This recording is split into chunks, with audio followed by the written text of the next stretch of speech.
Welcome to Whispers of Kitana. Night keeps the things we lose during daylight. Tonight, we follow the footsteps you never remember taking.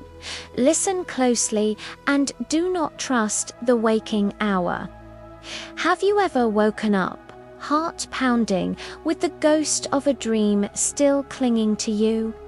A feeling that something profound happened just beyond the veil of sleep. That's where we're going tonight. Into the world that exists between one breath and the next, where the logic of the day dissolves into the magic of the night. We're going to explore those forgotten journeys, the secrets the moon hears, and the stories the stars tell. What if your dreams aren't just dreams? What if they're a different kind of reality? A place you visit every single night. Let's find out what you've been up to when you thought you were just sleeping. Stay with us if you dare. Don't forget to subscribe for more nightly whispers. Every night, I wake up in a different position. Sometimes on my back, arms folded over my chest like a corpse. Sometimes curled on my side, knees to my chest, the blanket twisted at my feet.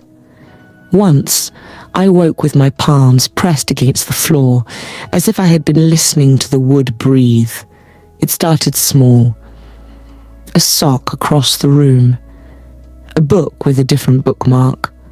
A pillow askew. I convinced myself sleep had loosened my habits, restless legs, bad dreams, the usual tricks of a tired mind. But the details accumulated. A cup on the counter that I was sure I had set by the sink, now on the windowsill. A chair pulled out even though I remembered going to bed early. A note on my desk that I had not written. I began marking things. I placed a hairpin on top of my dresser and checked it the next morning.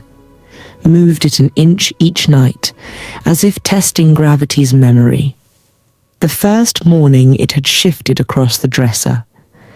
The second morning it lay on the floor, inches from the door. The third, it was gone entirely. I bought a cheap camera and left it rolling, hoping for a rational answer. Some footage of sleepwalking, clinical, explainable. I wanted to catch my own body in the act and see the human error I could understand. The camera recorded hours of nothing, darkness, the slow tick of the clock, the blue smear of highway light through the blinds. But when I reviewed the footage in the morning, the file would hang, stutter for a second, then play. Always starting at the exact moment I remember opening my eyes. There was a blank where the night should have been. The recording swallowed what happened between the last conscious thought and the first breath of morning. The phone's logs were as blank as the video. No calls, no searches, no messages, nothing to tell me where I had been between the sheets and the first light. My friends joked that I had a nightlife they didn't know about. My doctor suggested sleepwalking, stress, a chemical imbalance. They all had names that sounded like instruments, terms to map the unknown into something catalogued. But labels do not contain meaning. They tidy the shelf where the thing remains. I tried to anchor myself. A heavy book I left on my chest each night. A ring on the bedside table. A smear of bright nail polish on my thumbnail. Anything to force continuity. Each morning the book would be on the floor, the ring buried in a drawer I do not remember opening, the polish smeared across the bed covers. Once, the nail polish was delicately applied to my toes as well. Not clumsy, not random, careful, precise strokes, as if small hands had learned how I liked my colour. Once, I found footprints on the balcony, bare feet, wet from the rain that had fallen while I slept. The door had been closed and latched when I went to bed. I am not a small person to be carried. The balcony railing bore a mark where something heavy rested. Inside, my curtains hung open, though I had closed them. My coffee maker was cold and full. I began to write down sensations, fragments of a dream that dissolved as dawn took shape. A corridor that smelled of metal and lavender. A sound like a distant telephone ringing underwater. A voice that hummed in a language I almost remembered from childhood. Words that tugged at the edge of comprehension and dissolved when I tried to hold them. I catalogued these scraps like evidence, dates, times, management of objects. Patterns emerged, but there were the nights when I woke and my keys were in the freezer, clean and placed inside like an offering. There were nights when my curtains were pinned so precisely that a star-shaped sliver of light fell across my pillow. The pattern had been arranged with obsessive care. Once, my phone lay on the kitchen table with dozens of photos, close-ups of ordinary things, my own cheek, a half-eaten bowl of cereal, the scuff on the hallway wall. The last photo was of my living room lamp, taken from the angle of someone standing exactly where I sleep. The timestamp was 3 a.m. I stopped sleeping with the bedroom door locked. I began leaving small trails of objects like breadcrumbs from bed to bathroom across the apartment to track the route my body might take. In the morning I followed the trail and found that the crumbs led nowhere consistent. Sometimes they spelled a letter in a spilled salt line, R. Sometimes a circle. One morning the trail made a spiral, a small mandala of coins and paperclips.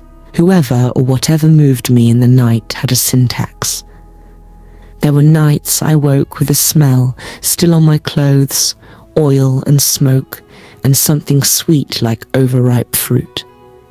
The scent clung to the edges of memory like a ghost of a place I had never visited. I showered until my skin wrinkled and the water ran cold and clear, but the smell would not wash away. It lingered in the seams of my mattress, in the zipper of my duvet, like a signature. I asked myself where my agency went. I watched my life from the lens of someone else's hands, the way they folded the sheets, the way they turned the lamp so the light skimmed the floor just so. I waited to catch a reflection, to see the shadow of movement in the doorway and confront it. Once, at 3 a.m, I sat bolt upright in bed and watched my own legs swing over the edge as if from afar. I felt the urge to stand and go with them, to follow the motion, but my limbs obeyed only when the sun arrived. Fear is a slow teacher. At first, it wakes you. Then it arranges the room. Then it writes notes you thought you had written. I began to dream in the daylight. Flashes would come while I made coffee or watered the plant, images of my apartment, slightly rearranged. A chair where a table had been, a book placed open at a page I did not recall reading. Friends told me I was being dramatic. The mirror told me less. Each morning my face looked the same and somehow subtly altered. A new crease at the corner of the mouth, a faint shadow under the left eye, a softness to the jawline as if hours had passed I could not account for. Once I pressed my palms against the cool glass of the window and felt, for a moment, the reverberation of those other hours, an echoing pressure, like the air of a room being filled and emptied. In that hollow sensation, I glimpsed a hallway lined with doors, each one slightly ajar. I could not tell if the doors opened into my house or into another world that looked suspiciously like mine but tilted, wrong in degree and proportion. The thought of walking through each doorway and calling my own name from the inside chilled me. There is the possibility that the night is a patient thief. It removes pieces of us, not in malice, but to recompose them differently. Another possibility is more disturbing, that there is a companion I cannot perceive, a second presence that borrows the architecture of my life and practices being me. It moves my limbs without my consent and leaves notes of tenderness. A pressed flower on the table. The spot by the lamp cleared so the light falls just on the page of a book. It seems to be learning my preferences. It is polite, it is practiced. I thought of catching it in the act, of setting a trap. I left a bell on the floor with a string tied to the sheet, a string stretched so that if the bed moved, the bell would jingle. In the morning, the bell lay in the center of the room, unjarred. The string had been cut so cleanly it could have been done with surgical precision. No trace of movement, no bristles of fabric, torn, no sign of struggle. Whoever, or whatever, took me in the night is careful. There were nights when I woke and found a note folded under my pillow. The handwriting was my own, but not steadier, more patient, the loops more confident. The messages were simple, rest easy, tell no one, keep the light low, once, written small in the margin, a single sentence, you are being kept safe. I folded the note and hid it in my sock drawer and pretended it meant nothing, because pretending is how we stay upright when the ground threatens to give way. The most terrifying night came when I woke, and my apartment was flooded with dawn, but the morning air tasted metallic and heavy. I opened my mouth and heard a name that wasn't mine. And in the mouth's echo, I tasted someone else's memory, the honeyed brews of childhood summers at a shore I never visited. The taste lingered like evidence. I stared at my hands and watched the skin map itself into someone else's geography. For a painful second, I considered that perhaps I'd always been a vessel, an accordion folded between lives, and that the night was only unfolding me along its score. I cannot say whether I have lost nights to a sleep disorder, to a trick of my own exile from consciousness, or to something that slides along the thin membrane between waking and dreaming, learning the shape of me. I only know what morning teaches, the trail of small, precise gestures left like bookmarks, the notes in handwriting that is mine, and also not mine, the bell that does not ring when it should, the photos on my phone that map someone's careful curiosity. Some mornings I feel gratitude, as if some tenderness moves through my life and arranges it with care. Other mornings the gratitude curdles into rage. Who decides what to keep and what to discard in my home? Who chooses which corners to dust, which shoes to line up neatly? Who decides what memory I shall wake with? Tonight, I left the heavy book on my chest and wrapped my wrists in tape. 1, 2, 3 strips, a small barricade against movement. I will sleep and wait to see whether the tape bears the impressions of another's fingers in the morning. I will leave the camera running and hope that the night refuses to be erased. I will set the bell and count the hours. If anyone reads this and says there is a simple answer, sleepwalking, stress, the brain unspooling in grief, then perhaps they are right. Perhaps the universe is bureaucratic and our bodies simply misfile nights. But maybe there is a more intimate and dangerous grammar at work. The night as a tutor, the body as text, rewritten each time the lights go out. So if you wake in the morning and find yourself smiling at a memory you do not remember making, ask who has been kind enough to teach you that smile.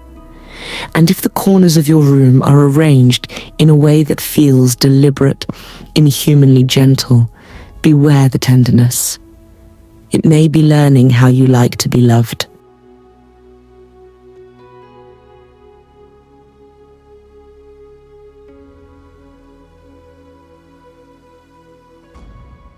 I do not know if I will wake tomorrow in the same position I fell asleep.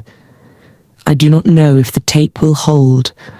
I do know that there is a small, growing trail of precision in my life that does not belong to me. I do know that some nights I feel held, and not by my own hands. Sometimes the night returns what we have misplaced. Sometimes it practices being us.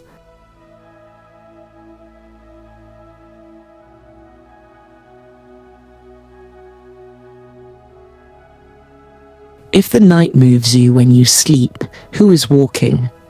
Leave what you found below and subscribe so the next whisper finds you awake. I'm Kitana Psycho. Stay careful after dusk.